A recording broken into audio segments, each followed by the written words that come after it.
Welcome to Store Brand Comics. I'm Tio and I talk about comic books. And today I'm doing something different than I usually do. I usually upload on Sundays with a video about just pretty much whatever comic book I feel like talking about that particular week, with the intention of hopefully providing some interesting pieces of information about it that will help people get into it. The whole point of this channel is to help people get into comic books. So today I'm starting a series, like my first actual series for this channel, and I'm talking about Valiant Comics. And Valiant Comics they are a publisher that was started in the 90s. They published like a shared continuity superhero universe with the intention of competing with DC and Marvel. But the 90s just wasn't a good time for comic books in general, so things ended up kind of falling apart. In fact, if I'm not mistaken, I think where things really started falling apart was this like crossover partnership that they tried doing with Image Comics that just did not work out for them and kind of ended up ruining them. I don't have a whole lot of information on that. I don't know as much about Valiant Comics as like business history as I do about just the fiction of their comics. And that's really the intention of this series, is to talk about the fiction of their comics. All of it. Well, not all of it. I'm not going all the way back to the 90s. I am starting with their relaunch that they did in 2012. Which began with their flagship character, X-O Manowar. And that is one of the most like ridiculous names, because you look at it and you think, like, what does that even heckin' mean? So yeah, X-O Manowar, their flagship character. I'm talking about Volume 1, By the Sword, which collects the first 4 issues of the 2012 X-O Manowar series. It has an introduction by Ryan McClelland, who is a writer and entertainment reporter.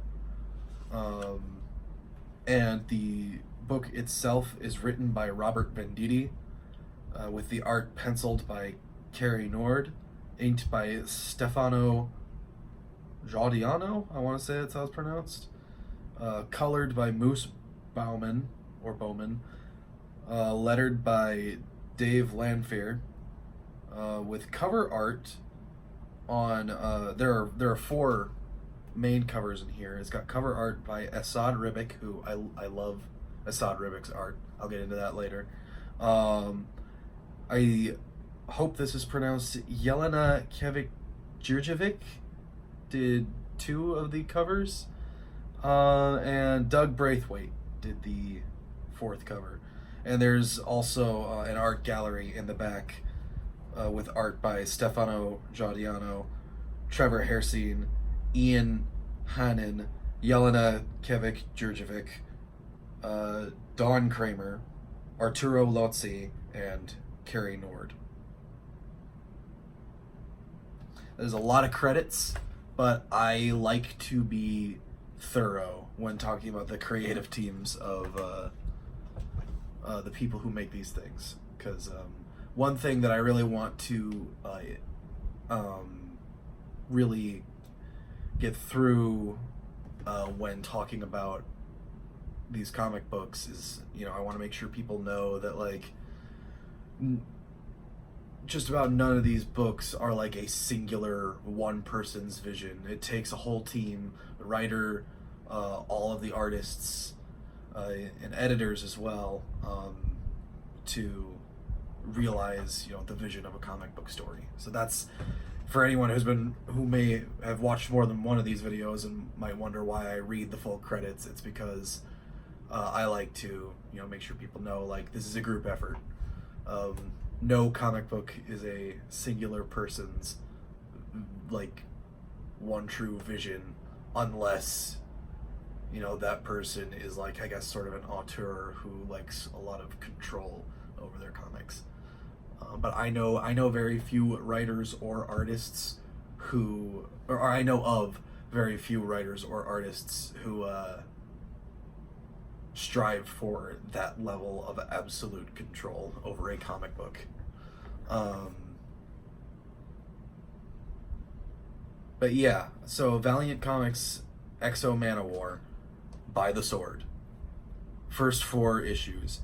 One thing that I'm going to be doing with Valiant Comics is I'm actually going to start implementing a rating system. But it is not a rating system based on overall quality. You can just assume that if I'm talking about it, then there's something about it I enjoyed. It's very difficult for me to like outright dismiss really anything as just bad. I mostly only talk about things on this channel if I like them, which is why I don't really give a score or bother like going with a review format for any of these. It's because my goal is to get people into comics, and the easiest way to get people into comics is to talk about the ones you like. And the thing about Valiant is I like all of it, which is why I want to talk about all of it, and see if I can introduce even just some of it to some new readers. So yeah, Valiant Comics is they're, like I said before, they started in the 90s as a shared superhero universe, and so their relaunch in 2012 carried that on. X-O Manowar was their launch character in 2012, the first issue publishing in May, I believe, of 2012. And then like the next month, the next series followed, and then the month after that, another series started, and then so on and so forth, until they had about 4 or 5 series going at the same time. And one thing that I really like about Valiant Comics is that they only, at most, as far as I'm aware, they have published like maybe 10 to 12 series at a time, which, compare that to Marvel and DC, you know, publishing upwards of 60 series a month. Some of it is not even on a monthly schedule. Some of it's on a bi-weekly schedule for those two.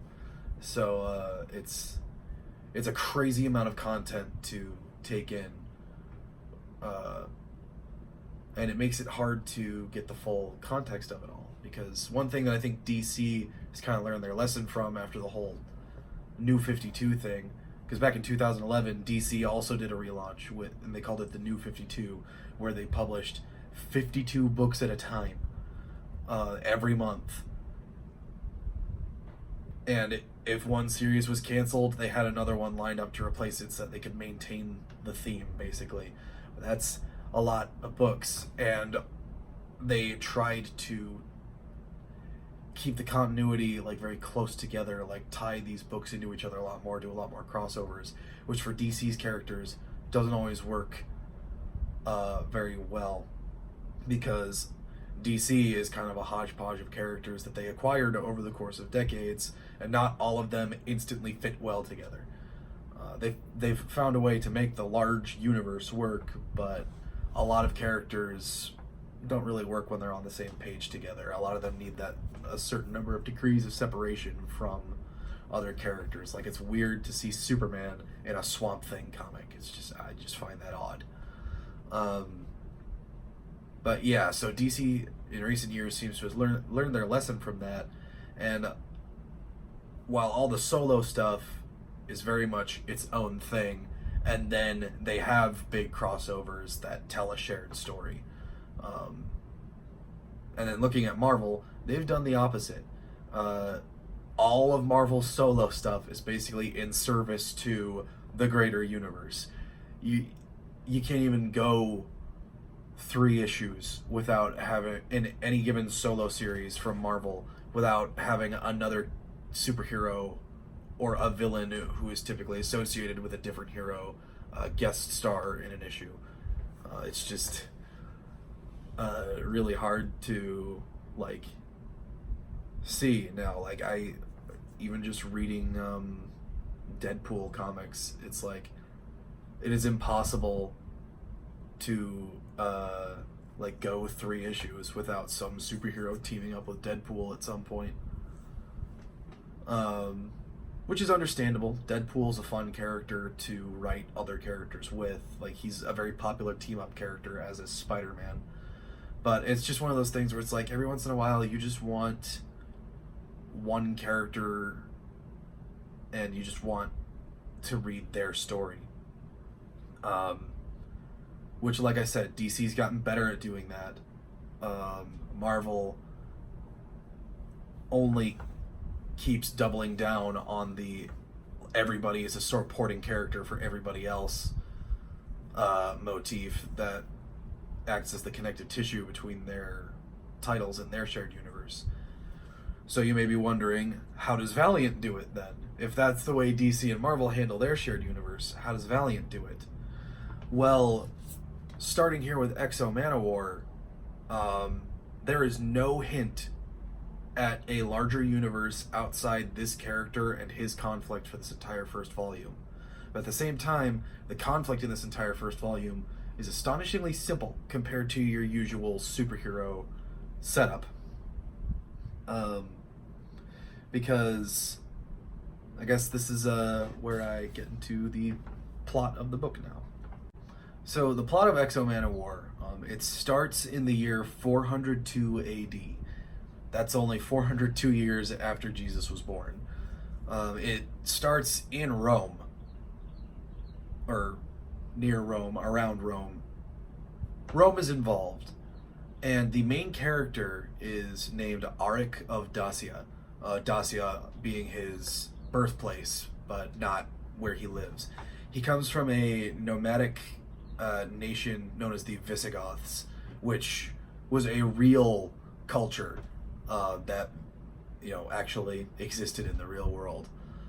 Aric is the nephew of the king Alaric of the Visigoths, and Aric is the next in line because the king's son had been killed.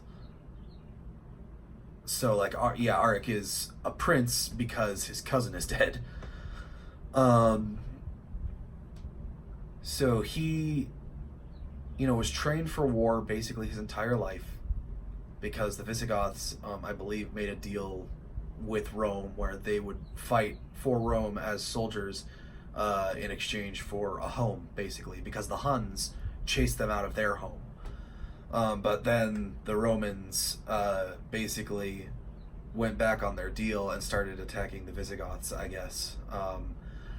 I'm not super familiar with the actual real-world, historical context for a lot of what is established here. The way the Visigoth characters, who are our focus characters to start with, describe it, they say that the Romans basically just started slaughtering them. I don't know if there was any justification for why they may have started doing that, in reality.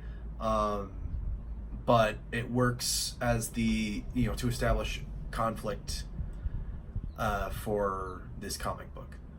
So that's just how I'm going to be treating it. Because, like I said, I'm not familiar with the actual history behind a lot of what is present here. So it's easier just to kind of talk about it outside its actual historical context and just treat it as, the story of the comic. Analyzing the, history and how reality affects these books is that's for a different channel. That's not what this channel is about. All right, so this shot might look a little different. The camera stand that I'm using to hold my phone to record this just kind of decided to drop my phone, so things are gonna look just a little different now for the rest of the video, just to let you know what was going on there behind the scenes.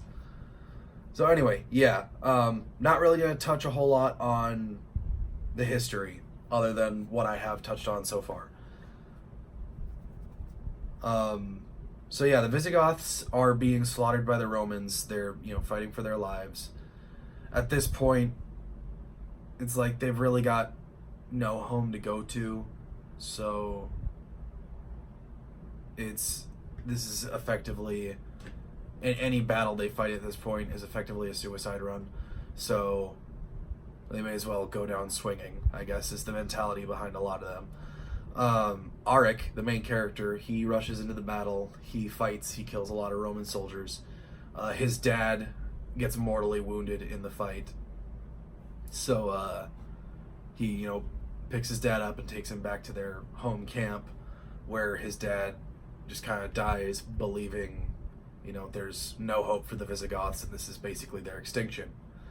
So Aric receives news that the Visigoths are starting to get really close to their camp, and night is falling / has fallen at this point.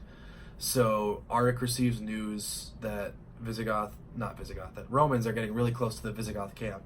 So he takes a group of men, goes out, and decides that they're going to ambush them, because at this point, the Romans have taken the Visigoth women and children as slaves, including Aric's wife. So they're fighting for everything at this point. And once Aric and his little war party get out into the fields again, the enemies that they encounter aren't Romans. They are using armor and weapons that the Visigoths have never seen before. And these new superior opponents very quickly overpower Aric and his group and take them captive on their vessel. And they go and replace a couple of Visigoth babies with their own babies disguised as Visigoth babies and take off. And it turns out these new enemies that they found on the battlefield were aliens. So yeah, that's definitely an interesting twist. Aliens and Rome, old Rome, aren't really two things you associate with one another. But yeah, so that's the moment where, for anyone who might not have realized this was a science fiction story at this point, they know it now. So yeah, Aric and his group are captured by aliens and forced to work on their ship.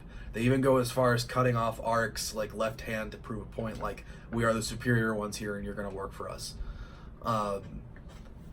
And the aliens have this weird sort of religious regard for the plants and the gardens that they are forcing the humans to tend to, because there are more than just Visigoth humans on this ship. They have humans from Africa, they have humans from Asia, they have humans from, all over basically the entire eastern half of the planet, kept as slaves and working in their garden. And like I said, they treat the plants with a religious regard. And you find out that, the aliens refer to themselves as the Vine. They're vaguely insect-looking in appearance, but you can tell they are not insect in actual biology. They don't have, an outer shell of any kind. They have, fleshy skin. They don't have exoskeletons, is what I'm saying. They have regular skeletons, whatever you call that. The only really insect-like thing about them is the fact that they have about 6 or 8 eyes. They have gray skin, and they have these sort of mandible-like appendages around their mouth area. Other than that, they've got 4 limbs. They've got spines. They are, vertebrate species. So I don't know why they're referred to as the Vine. I think maybe they plant their young in the ground. I'm not 100% sure. But yeah, so these aliens are called the Vine, and all they're doing on this ship is making the humans grow plants, as far as you can tell. But then Aric also happens to see this ceremony where one of their warriors is attempting to put on like an Iron Man suit, basically, that kills its wearer instantly, and then reforms into this little floating ball that they keep in a special room all by itself. So, and then Aric ends up spending years on the ship as a slave until he eventually leads an uprising that leads to him acquiring this like Iron Man armor. So that's basically the entire setup for X-O Manowar's story.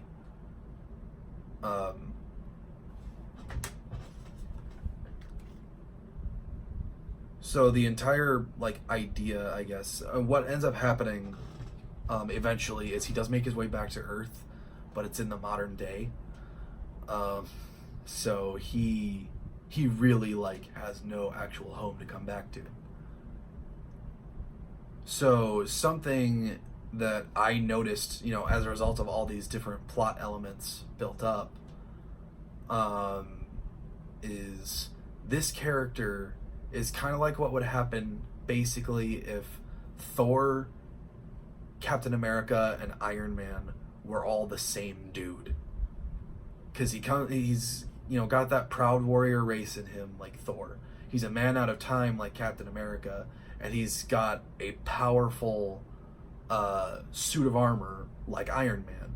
But it is a suit of armor that only he and maybe a rare few can wield, so it's a weapon similar to Thor's hammer. But yeah, it's kind of interesting to look at him and see that like he's got those parallels with Marvel's big three characters.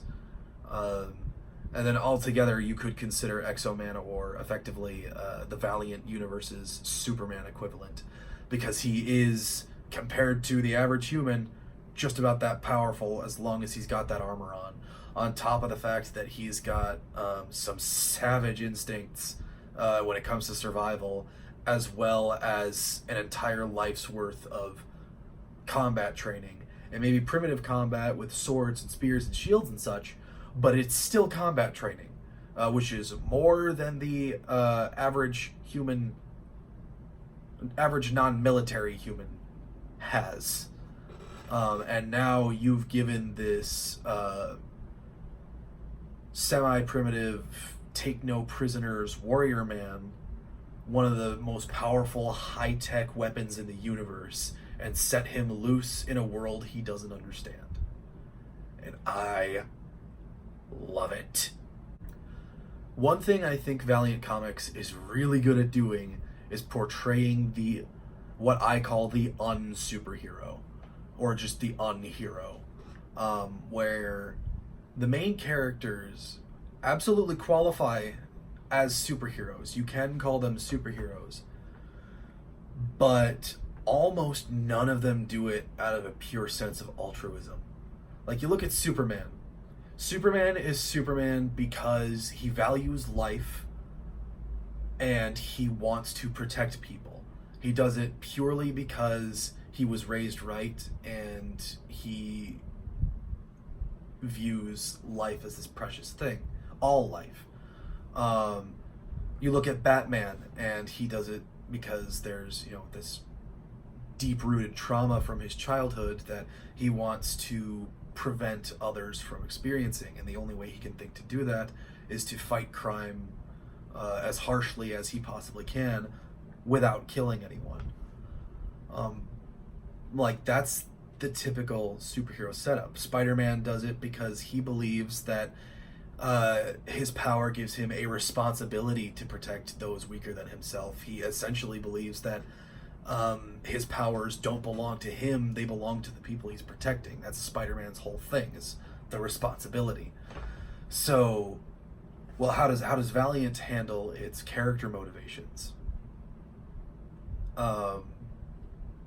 I personally really like the way Valiant handles character motivations, because like I said, they are all unheroes, where they all absolutely qualify as heroes, but in Aric's case, he's got this super powerful weapon that basically makes him Iron Man, and he's been delivered to a world 16 centuries removed And obviously he does not understand anything.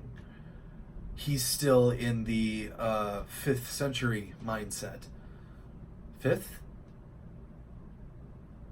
5th century mindset. So he thinks that if he just claims something, like land, then it belongs to him. And as long as he has the power to defend that position, he thinks that he's right in doing so. So you insert someone powerful enough to just basically take a chunk of land for himself if he wanted to, declare it his nation, and then have that play out against the complex, geopolitical situation of the real world, and you've got a recipe for a very different type of superhero. And like I said, I love that. I'm normally not a huge fan of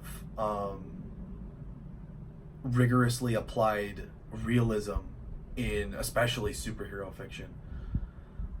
But Valiant takes it into consideration in a way that I think most comic book publishers don't.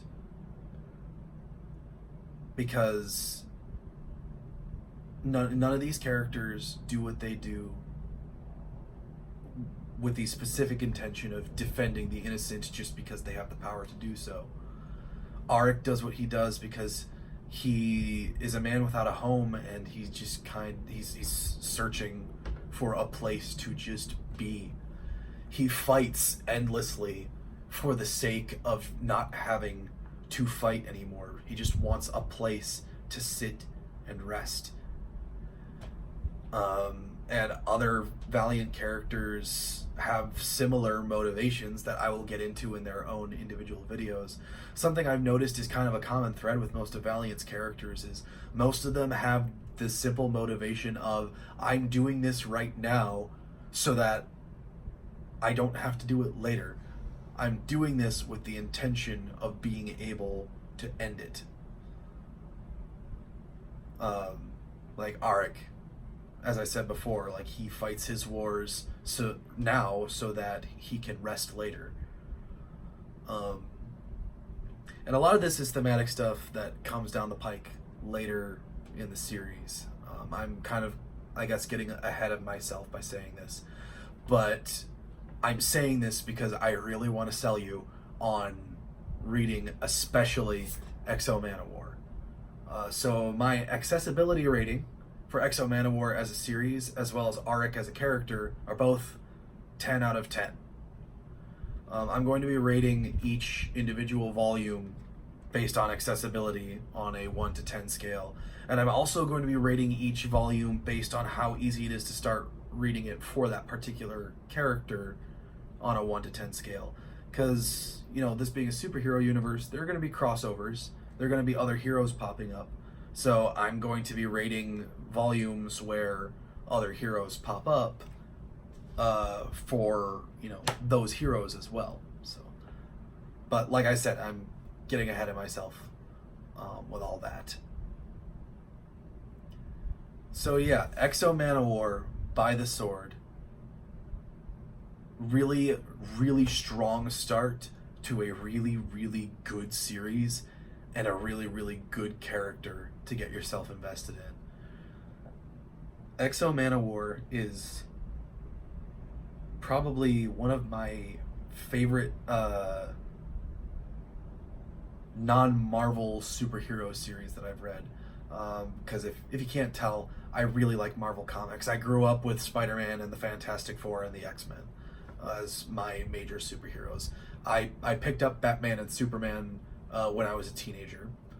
And I started reading Valiant as an adult, and I have to say that was probably for the best, because I definitely would not have been able to appreciate the storytelling in these books if I were any younger when I started reading them.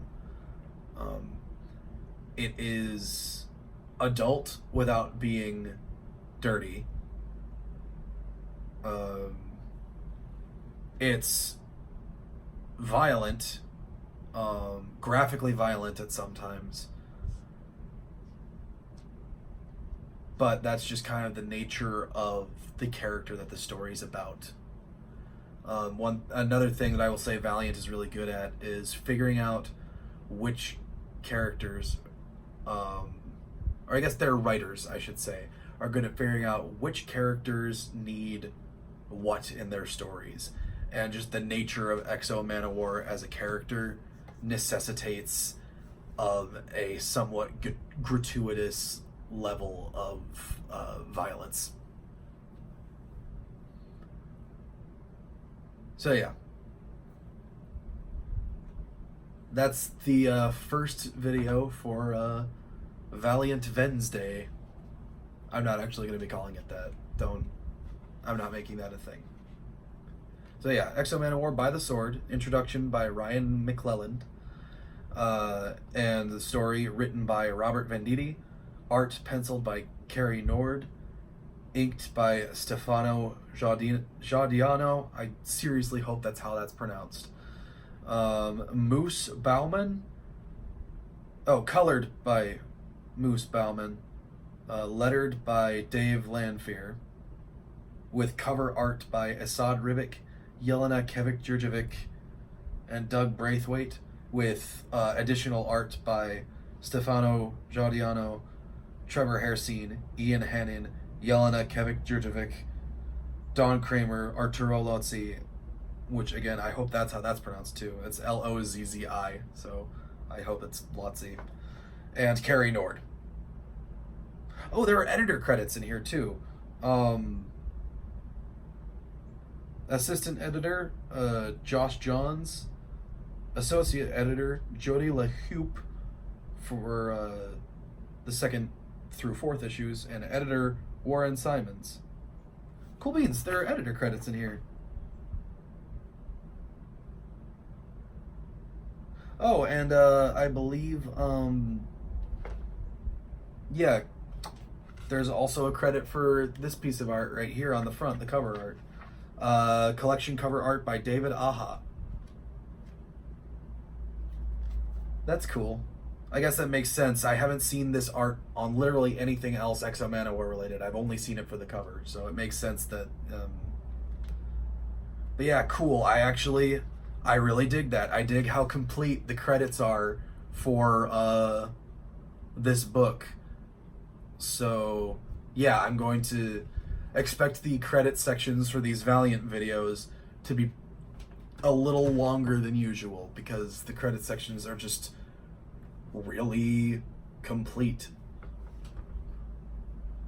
So yeah, Valiant videos on Wednesdays now. Like and subscribe. That is an order.